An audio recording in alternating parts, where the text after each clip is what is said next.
vez, en un pueblo llamado Las Terrenas, dos hombres que eran amigos y vivían en ese pueblo. El pueblo era un pueblo próspero. Siempre había mucha vegetación y muchos alimentos. Hasta un día que vino una sequía y las cosas se estaban poniendo difíciles. Estos dos hombres, vamos a ponerle un nombre. Uno se llamaba Ricky Ricón y el otro se llamaba Pablo Pobre. Un día, Pablo Pobre va caminando y ve un pescador. Y Pablo tiene mucha hambre. ¿Podría, por favor, regalarme un pescado? El pescador se detiene y piensa un poquito. Se queda pensando. Él sabe que tiene que llevar esos pescados a la ciudad. El pescador decide compartir el pescado que tenía separado para él con Pablo Pobre. Le dice: sí, tengo un pescado apartado para mí. Lo voy a freír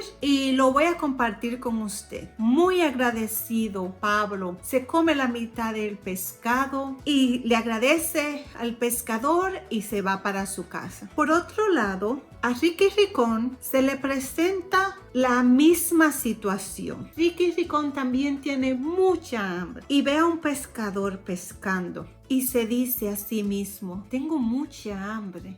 Mira ese pescador pescando, cuánto pescado tiene. Y piensa: pero yo también podría ser pescador. Entonces se le ocurre ir donde el pescador y le dice: señor pescador, le propongo una alianza.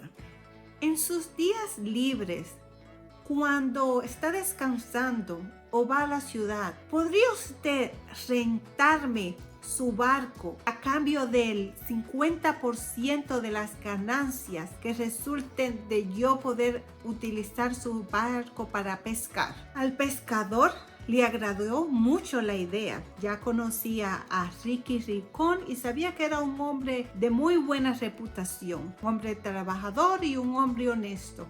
Claro que sí, me parece una muy buena idea. Y así lo hicieron. Con el dinero que tanto el pescador como Rico Ricón se ganaron de las ventas de los pescados, pudieron comprar más barcos y expandir sus operaciones en otras regiones.